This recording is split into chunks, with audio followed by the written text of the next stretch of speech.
సాధారణంగా political strategies carpet bombing స్టైల్లో ఉంటాయి. అంటే 100 బాంబులు తీసి కింద వేయడం, అక్కడ కింద ఒక కార్పెట్ లాగా పరిచి ఉంటాయి అన్నమాట బాంబులు. దాని నుంచి తప్పించుకోవాలి, లేదా దాని మీద కాలు పెడితే పోతారు. దాని నుంచి తప్పించుకోవడం సులభం కాదు. అది కార్పెట్ బాంబింగ్ స్టైల్. అట్లాంటి స్టేజీ నుంచి నరేంద్ర మోడీ అమిత్ షాల విషయంలో ఏం మాట్లాడాలన్న దాని మీద వైఎస్ఆర్ అంటే సాధారణంగా మనం చూస్తాం రోజు. ఇప్పుడు for example land titling act ఉంది. తెలుగుదేశం నుండి ఒక 20-30 మంది మాట్లాడేస్తారు రోజు. పేపర్లో ఓ 20 వార్తలు వస్తాయి, ఏది ఈనాడు, ఆంధ్రజ్యోతిలో. అట్లాగే వాళ్ళ అనుకూల మీడియాలో అవి వస్తాయి. ఇటు పక్కన వైఎస్ఆర్సీపీ అనుకూల మీడియాలో దానికి రివర్స్లో మాట్లాడతారు. అవి భిన్నంగా స్టోరీలు వస్తుంటాయి. బట్ అమిత్ షా మాట్లాడితే అట్లాగే కార్పెట్ బాంబింగ్ చేయలే.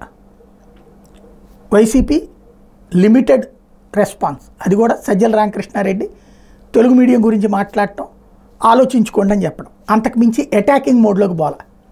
మరొక వైపున నరేంద్ర మోడీ మీద కూడా అటాకింగ్ మోడ్లోకి పోవట్లేదు, స్ట్రాటజిక్గా వ్యవహరిస్తోంది.